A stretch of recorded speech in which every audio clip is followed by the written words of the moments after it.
जय श्री कृष्ण मित्रों, फिर एक बार बहुत बहुत हार्दिक स्वागत है आप सभी का। आज हम बात करेंगे सितंबर महीने के राशिफल की। सितंबर महीने के राशिफल में हम मकर राशि की बात करेंगे और मकर राशि के प्रेम संबंधों की, वैवाहिक संबंधों की, पारिवारिक जीवन की, धन की, कैरियर की, स्वास्थ्य की बात करेंगे और अंत में उपाय की चर्चा भी करेंगे। इसलिए वीडियो को पूरा अंत तक देखें व सुनें, तभी आप मकर राशि वालों के सितंबर महीने के राशिफल की पूरी जानकारी प्राप्त कर पाएंगे। ये राशिफल चंद्र राशि पर आधारित है, यानी मून साइन पर। जिन लोगों को अपनी राशि नहीं पता है वो लोग अपनी जन्म कुंडली में ये देख लें कि चंद्रमा उनकी किस राशि में है।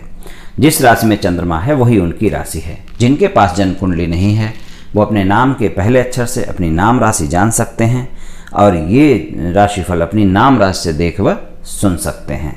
और कौन कौन से अक्षर मकर राशि में आते हैं वो आप वीडियो में देख सकते हैं और अपनी राशि जान सकते हैं। तो चलिए शुरू करते हैं। पहले ग्रहों की गोचर स्थिति जान लेते हैं। 15 सितंबर तक सूर्य सिंह राशि में रहेंगे, फिर कन्या राशि में रहेंगे। और 6 सितंबर मंगल 6 सितंबर तक सिंह में, फिर कन्या में रहेंगे। और बुध कन्या राशि में 22 सितंबर तक, फिर तुला राशि में रहेंगे। और गुरुदेव 14 सितंबर तक कुंभ राशि में और फिर 15 सितंबर से मकर राशि में रहेंगे। और शुक्र कन्या में 6 सितंबर तक, फिर तुला राशि में रहेंगे। और शनि मकर राशि में पूरे महीने रहेंगे। राहु वृषभ राशि में पूरे महीने रहेंगे और केतु वृश्चिक राशि में पूरे महीने रहेंगे। और चंद्रमा सभी राशियों में गोचर करेंगे और मिले जुले फल आपको प्रदान करते रहेंगे। तो चलिए पहले आपके प्रेम संबंध और वैवाहिक संबंधों की बात करेंगे, फिर कुंडली का विश्लेषण करेंगे गोचर के हिसाब से। प्रेम संबंधों की बात करें तो ये महीना थोड़ा अच्छा ही रहने वाला है, कोई दिक्कत की बात नहीं है। लेकिन पंचम भाव में राहु हैं, आपकी बातचीत में थोड़ी होशियारी देखने को मिलेगी। इससे आपके प्रेमी और प्रेमिका के व्यवहार में खुश रहेंगे आप दोनों। संबंधों में मजबूती आएगी। प्रेम संबंधों में आ रही पहले की कुछ दिक्कतों में आपकी बातचीत से उसका हल निकल जाएगा। और प्रेम संबंधों के लिए समय और बेहतर होगा, क्योंकि जब गुरुदेव आपके राशि में ही चले जाएंगे 15 सितंबर से, तो और अच्छा हो जाएगा। और वहाँ से पंचम दृष्टि आपके प्रेम संबंधों पे पड़ेगी और सप्तम दृष्टि आपके सप्तम भाव पर पड़ेगी और नवम दृष्टि नवम भाव पर पड़ेगी। तो प्रेम संबंधों के लिहाज से 15 सितंबर से आपका समय अच्छा हो जाएगा, उसमें ज़्यादा बढ़िया रहेगा। और साथ में घूमने फिरने का और आपका बातचीत करने का ज़्यादा मौका मिलेगा। और 14 सितंबर तक थोड़ा ज़रूर आपका कभी वाद विवाद हो सकता है, अप एंड डाउन हो सकता है। तो ये चीज़ प्रेम संबंधों में देखने को मिलेगी। जो लोग सिंगल हैं उनके लिए अच्छे समय की बात करें तो उनके लिए 15 सितंबर से समय अच्छा होगा और कोई पार्टनर मिल सकता है इस समय पर। अगर मिलता है तो आप उसको जांच परख कर अपना प्रपोज कर सकते हैं या प्रपोजल स्वीकार भी कर सकते हैं। विवाह से जो अलग संबंध जिनके हैं तो 14 सितंबर तक उनके लिए थोड़ा अच्छा रहेगा, लेकिन 15 सितंबर से थोड़ा सा सामान्य सा रह सकता है। शनि के साथ में गुरुदेव आ जाएंगे आपकी राशि में, तो थोड़ा ध्यान रखने की बात है। वैवाहिक से, विवाह से अलग संबंध वालों को थोड़ा सा महीना सामान्य से लेकर अप एंड डाउन भरा हो सकता है, कुछ संघर्ष दिखा सकता है।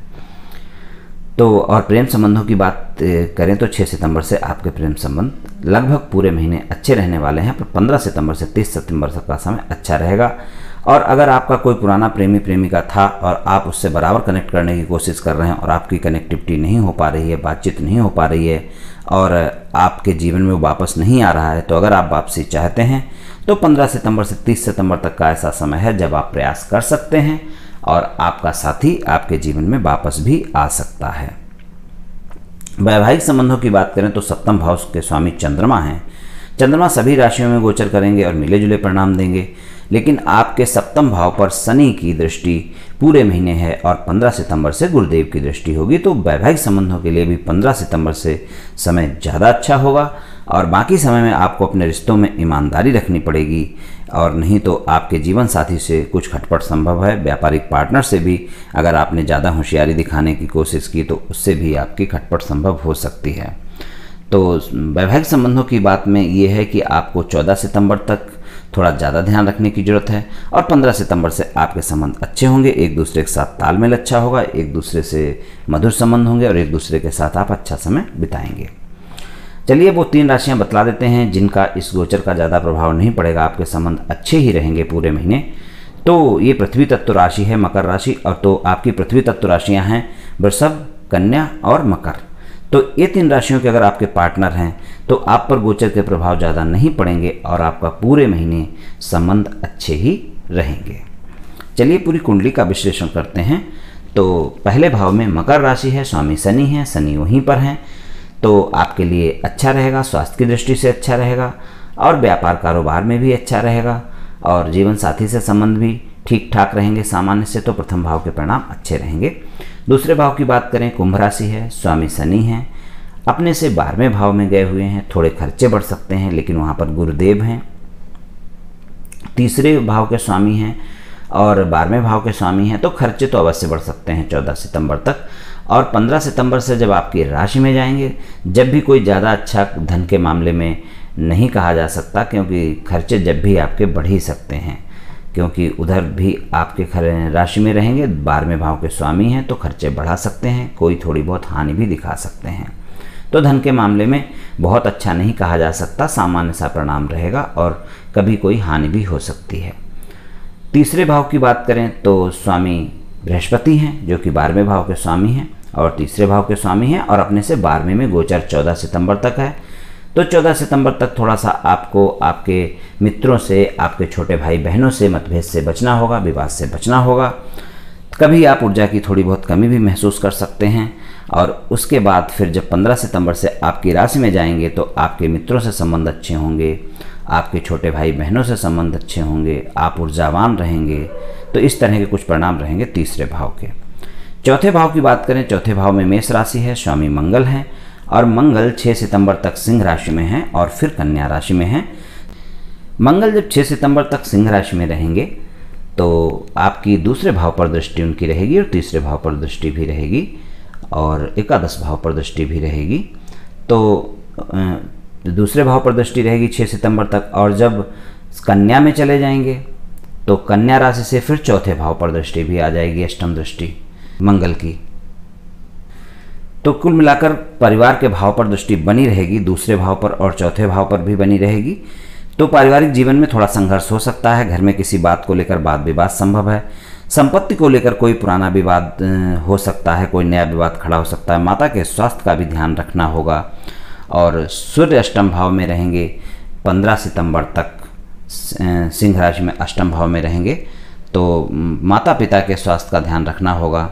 पिता के स्वास्थ्य को लेकर भी 15 सितंबर तक का समय थोड़ा सा ध्यान रखने योग्य है, उनकी सेहत को लेकर भी विशेष रूप से आपको सतर्क रहना पड़ेगा, ये ध्यान रखना पड़ेगा। और कोई प्रॉपर्टी वगैरह खरीदते हैं, कोई गाड़ी वगैरह खरीदते हैं तो जांच परख कर ही खरीदें। पंचम भाव की बात करें तो पंचम भाव के में वृषभ राशि है, स्वामी शुक्र हैं और शुक्र जो है आपके कन्या राशि में रहेंगे 6 सितंबर तक और उसके बाद तुला राशि में रहेंगे और आपके इसमें कुंडली में दसम भाव के स्वामी हैं और पंचम भाव के स्वामी हैं। तो शुक्र कन्या में 6 सितंबर तक, फिर तुला में, दोनों जगह अच्छा गोचर होगा इनका, कोई दिक्कत वाली बात नहीं है। अच्छे परिणाम मिलेंगे आपको पंचम भाव के, शिक्षा में सफलता मिलेगी, संतान से खुशी मिलेगी आपको, प्रेम संबंधों में बहुत अच्छा रहेगा समय, कोई दिक्कत वाली बात नहीं है। तो कुल मिलाकर पंचम भाव के परिणाम अच्छे रहेंगे। छठे भाव की बात करें, मिथुन राशि है, स्वामी बुध हैं और बुध कन्या राशि में 22 सितंबर तक, फिर तुला में। तो यहाँ भी छठे भाव में आपका ऋण रोग शत्रु के भाव है, लेकिन आपके जो पहले के कोई बीमारी वगैरह है चल रही है तो उसमें इस समय आराम मिलेगा। अगर कोई कर्जा वगैरह लिया है तो उतारने का प्रयास करें, उतर सकता है और शत्रु भी आपके हावी नहीं रह पाएंगे। तो ये परिणाम भी आपके अच्छे रहेंगे, कोई ज़्यादा दिक्कत वाली बात नहीं है। लेकिन फिर भी छठे भाव के स्वामी बुध हैं और नवम भाव में हैं तो थोड़ा बहुत दिक्कत भी दे सकते हैं आपको, थोड़ा ध्यान, अचानक कोई नुकसान या हानि भी दे सकते हैं, ये भी ध्यान रखने वाली बात है। अचानक स्वास्थ्य में कोई दिक्कत दे सकते हैं, इसका भी ध्यान रखने वाली बात है। किसी से लड़ाई झगड़े और विवाद से भी बचना है, ये भी ध्यान रखना है। सप्तम भाव के स्वामी चंद्रमा हैं और चंद्रमा सप्तम भाव में कर्क राशि है और चंद्रमा सभी राशियों में गोचर करेंगे तो मिले जुले परिणाम देंगे। तो सप्तम भाव के परिणाम आपको मिले जुले मिलेंगे जीवन साथी के साथ और आपके व्यापार कारोबार में मिले जुले परिणाम रहेंगे। अष्टम भाव की बात करें तो अष्टम भाव में सिंह राशि है, स्वामी सूर्य हैं और सूर्य यहीं पर हैं 15 सितंबर तक और उसके बाद फिर कन्या राशि में जाएंगे। तो आपको अष्टम भाव से मतलब 15 सितंबर तक आपको अपने जीवन साथी के स्वास्थ्य का भी ध्यान रखना होगा और ससुराल पक्ष से किसी वाद विवाद से बचना होगा। और कोई भी हानि लाभ के योग रहेंगे। इस समय आपको कोई भी अचानक हानि या अचानक लाभ देखने को मिल सकता है। अचानक हानि के ज़्यादा चांस रहेंगे, तो ये ध्यान रखना पड़ेगा। नवम भाव में कन्या राशि है। कन्या राशि के स्वामी बुध हैं और बुध कन्या राशि में ही 22 सितंबर तक हैं और उसके बाद फिर तुला राशि में हैं। तो भाग्य का साथ आपको मिलेगा। पिता से संबंध अच्छे रहेंगे, छोटे भाई बहनों से संबंध अच्छे रहेंगे, मित्रों से संबंध अच्छे रहेंगे, आप ऊर्जावान रहेंगे और कोई यात्रा पर जा सकते हैं, किसी लंबी यात्रा पर जा सकते हैं, प्लान कर सकते हैं और यात्रा से आपको फायदा भी मिलेगा। दसम भाव की बात करें, तुला राशि है, स्वामी शुक्र हैं और शुक्र 6 सितंबर को यहीं पर आ जाएंगे। तो व्यापार कारोबार में पूरा महीना ठीक ही जाने वाला है, क्योंकि 6 सितंबर से दसम भाव के स्वामी शुक्र यहीं पर तुला राशि में पूरे महीने रहेंगे। तो व्यापार कारोबार में अच्छा रहेगा। व्यापार कारोबार आपका इस महीने अच्छा चलेगा और उसमें आपको लाभ भी मिलेगा। एकादश भाव की बात करें, एकादश भाव के स्वामी मंगल हैं, वृश्चिक राशि है और मंगल 6 सितंबर तक सिंह राशि में हैं, अष्टम भाव में हैं। तो अष्टम भाव में हैं तो इस समय आपको आय में रुकावट देंगे। आपके बड़े भाई बहनों से संबंध खराब हो सकते हैं और इनकम में भी आपको दिक्कत आ सकती है। अचानक कोई नुकसान भी हो सकता है। उसके बाद जब कन्या राशि में आ जाएंगे तो कोई दिक्कत वाली बात नहीं रहेगी। फिर आय के साधन आपके अच्छे रहेंगे, तो बड़े भाई बहनों से संबंध भी अच्छे रहेंगे। तो कुल मिलाकर ऐसा गोचर रहेगा मंगल का। आय भाव के मामले में मंगल का इस तरह का कुछ परिणाम रहेगा।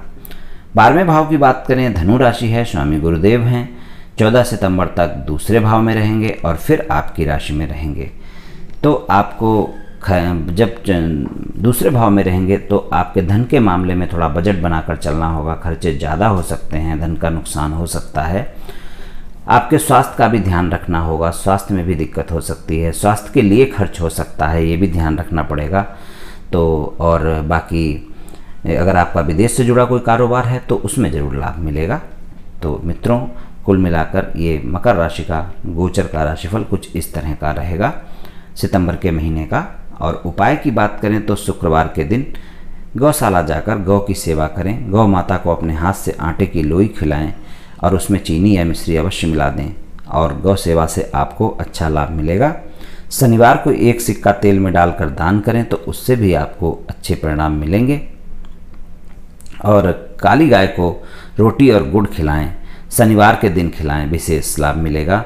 माता की सेवा करें और माता पिता का आशीर्वाद लेते रहें, उससे भी आपको लाभ मिलेगा। तो मित्रों, आज मैंने आपसे मकर राशि वालों का सितंबर महीने के राशिफल की कुछ चर्चा की।